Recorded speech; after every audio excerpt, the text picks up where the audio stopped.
What's up, YouTube? Welcome back to Baggers and Bourbon. And on today's episode, we're going to talk about my trip to Tampa, Florida, to St. Pete, Kings of the South event, right? So, story time, guys. But before we jump into the story, please don't forget to like, comment, and subscribe to the channel. So go ahead and subscribe to the channel. Once you go through, comment, tell me your side, or have you ever had any experiences like this, right? So we go down to Tampa, right? And on the way down to Tampa, I noticed that I had a oil leak, right? Or some oil just like on the side of my bike. So I'm trying to understand, like, what is it? What caused it? What was it? And I never had this before, had this happen before. But it seems like the oil can that I put on my bike had filled up with oil. So I was catching oil blowback or something from somewhere on the bike, right? And I just couldn't figure out why. So we stopped off at the Kinley, North Carolina, the big Kinley truck stop that's down there. Everybody knows that truck stop when you're going down 95, right? So we stopped at the Kinley truck stop, and I go ahead and I open up the can on the bike, and I see that it's filled all the way up with oil. I'm like, hey, this is not supposed to happen. I don't know what's going on. So I go ahead and I dump it out, but I also check my oil level. I go ahead and I put more oil in my bike, right? But as I'm putting it in my bike and I'm at the truck stop, you know, my mind is all over the place because I'm trying to understand what's going on, right? And whenever you are out on the road, you want to try to have a clear mind because that can kind of affect your whole trip. So long story short, I go to put oil back in my bike. The oil levels are good. But I did not realize that I forgot to close up my oil dipstick or whatever. So we jump back on a bike, and you know how far Kinley is from Florence, right? From Florence, South Carolina. The Buc-ee's to be exact. We take off from Kinley, shoot all the way. Our next stop is at Florence. So we pull up at the gas station at Buc-ee's. And I'm like, damn, I got oil leaking again. Like oil blow by somewhere again on this bike. That's where I find that I never closed my oil dipstick, and oil had blew all out of my motor. It was nothing but the grace of God who ensured that I didn't blow my motor and it didn't go bone dry. So I'm calling around trying to see, you know, as I'm headed, you know, from Kinley to Florence, I'm calling trying to see if they got just a stock transmission top to put on my bike. I called back home because I thought I had the part in my garage, and I'm pretty sure it's somewhere in here, but I just don't remember because, mind you guys, early on I did put the trash vented dipstick top on my bike, and I spoke with Trash a couple times, and they said that oil is not supposed to come out the filter. Maybe something is wrong or whatever. But I wired it up just like they said, and I had oil blowing out of the filter all in this box, so it was real oily. So I ended up cleaning it up, but that's neither here nor there. So I connected a can to it, just thinking that hopefully that would help. But the can also had a filter on top, just hoping that, you know, if it did get a little bit of blowback, it would just collect. So long story short, that didn't work. Spoke to Trash again. They say you're not supposed to get no type of oil coming out of those filters. Okay, boom. So I'm calling around at every Harley dealership. They're telling me, hey, we have no stock transmission top anywhere on the bike. Harley's trying to sell me the same transmission top that I have on my bike, which is the Trash one with the filter. So I leave Buc-ee's, go over to Blackjack Harley Davidson, which is, everybody know, if you've been to Buc-ee's on 95, it sits right behind on the other side of the bridge. Going there, the parts manager, real cool dude. He was like, bro, man, what's going on with you? I'm like, you know, I had an oil leak on my bike. Long story short, my trans top is blowing oil out of the line or whatever. And I'm just looking for a stock part. Every Harley Davidson, I done call all the way on the East Coast, all the way down to Tampa. No one had it. No one had that part in stock. So he was like, all right, hold on, let me sit tight, man. Let me check in the back. This had nothing to be but a blessing, you know, blessing in disguise that he had one in the back, man. You know, a takeoff part that he had off a bike that they upgraded, and he ended up giving me that part for free. And when you talk about brotherhood and this whole biking thing, for him to go in the back and look for a takeoff part and to give that to me for free to make sure that I made it to Tampa and that I was able to make it back home. So I didn't end up getting it put on there because I was like, man, I'm not about to pay you guys $400 to unscrew 6 bolts. Literally, everybody know they work on these things. It's 6 bolts. Literally, it takes 10 minutes. So I get down there to Tampa, finally settled in, and I get the Barracuda.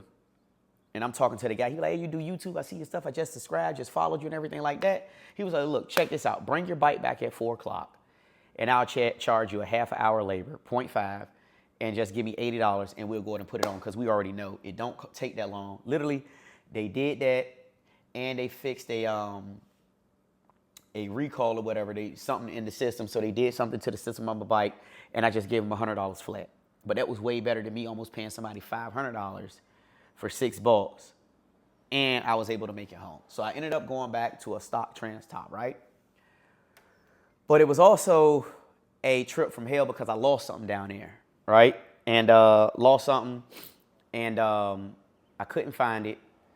But long story short, I got back home, and I opened up the garage when I get home that Monday from work, and it was just, like I said, it was just a rough weekend.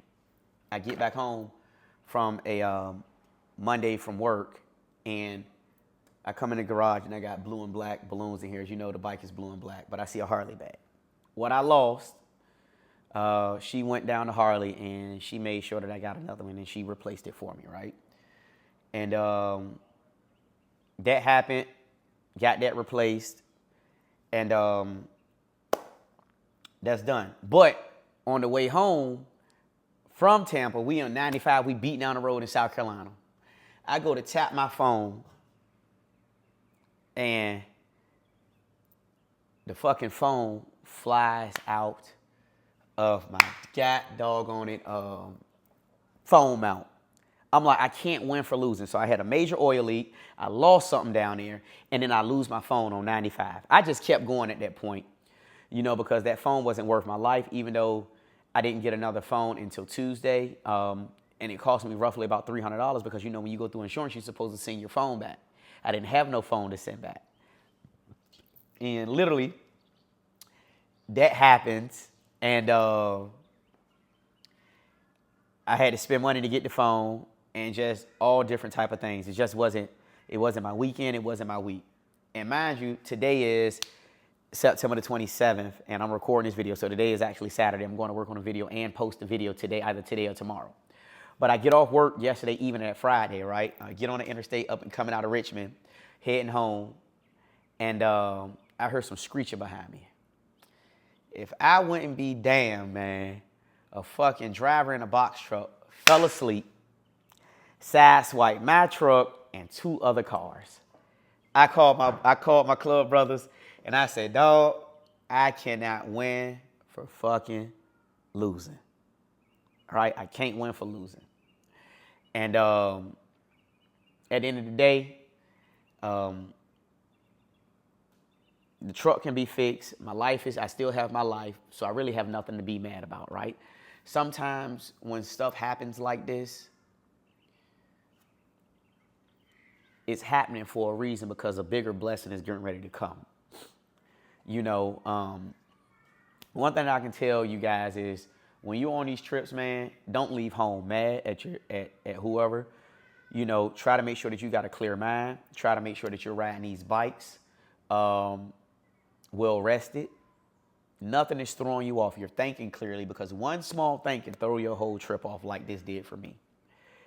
And I call it the trip from hell, but I know something better is coming out of this whole trip, right?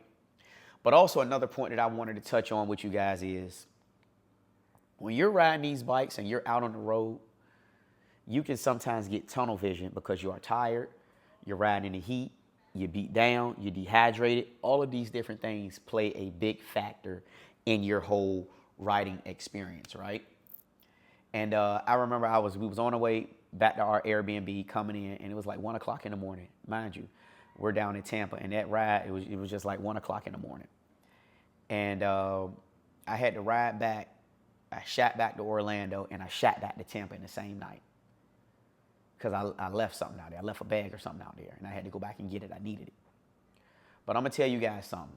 If you are tired, sometimes just leave it be. Just leave your stuff there, and you head back, and you get get your proper rest. You can get that later, you know. And I was so tired, right, that I missed like an exit. I missed like an exit or two, going to the Airbnb, right? It was just like I was locked in. It was like tunnel vision, but it was nothing but God that had me miss those exits and had me stop at that Wawa down there and get gas, because that's what I really needed. I needed to get up, get off the bike, get some fresh air, and head into the house. But sometimes, hey, you just got to listen to your body, man. Just stop, take a breather, get you the proper rest, and do what you need to do, and get back to it, because all of this stuff is going to, you know, it's still going to be here. You know, we worry about pounding, getting the miles, but hey, it ain't worth your life. It ain't worth none of that, right? But hey, it is what it is sometimes. Sometimes we just see things one way. All right, I'm young. You know, I'm a fairly young guy, so I just think I got all the energy in the world, but sometimes you really don't. You know, you're not Superman, you're not Iron Man. But it's the small things that count, you know. And sometimes this is what brotherhood and this motorcycling stuff is about checking one another, you know, checking on somebody else's mental space just to see where they're at, you know, because sometimes you just never know where some brothers are, you know, in life, or just their whole mental capacity. You know, you might got a brother that don't really open up, don't say anything. And I'm the same type of way. If something bothers me, I ain't really going to say too much. You know what I mean? I'm going to deal with it, because that's what men do. We deal with it. But sometimes you just need that person to kind of talk to kind of get through that moment. And this is what it's really about. This is what brotherhood about. This past whole weekend, man, it really showed me what being in an MC is really about. You know what I mean? All the brothers coming together for one common goal, to ensure that each brother is taken care of. So shout out to my chapter that I'm in with the Kings of the South, because you guys really did a big one, and you guys really know what you did, right? But yeah, man, it's just coming here talking to you guys and just pretty much letting y'all know, hey, just take care of your mental space, take care of everything. Everything is gonna be all right. Pray about it. Make sure you pray about it before you get on these bikes. But like I say, man, I call it a trip from hell, but it was really a blessing in disguise. Even my accident to my truck, that can be fixed, that can be repaired. The only thing that I was saying is like, God, dog, man, I'm getting ready to pay this truck off. Only got like a little bit of bread left on it, and literally it's done. I got the title in my hand, and I'm like, and then boom, this happened, right? But hey, it was nothing but God that kept minimal damage to the truck, and it is what it is, you know? But I wanted to bring you guys here just for that quick story, because this really was like the trip from hell, because like I said, oil blew all the way through here, got on my back brakes and everything. So in the next video I'm going to upload, you're going to see me putting new brake pads in, because like I say, these are things that you should be checking. And when I went to Harley, and the dude, I was like, man, my brakes sliding, but it was oil on them. And then the dude looked at me, he said, man, you got to put some rear brake pads on. So, hey, next video, you guys will see me changing out my rear brake pads. But other than that, thank you for tuning in to Baggers and Bourbon. I'm your boy Cam. Please don't forget to log on to baggersandbourbon.com, purchase yourself a hat or some stickers, and continue to support the brand. And until next time, I'm your boy Cam, and we out. Peace.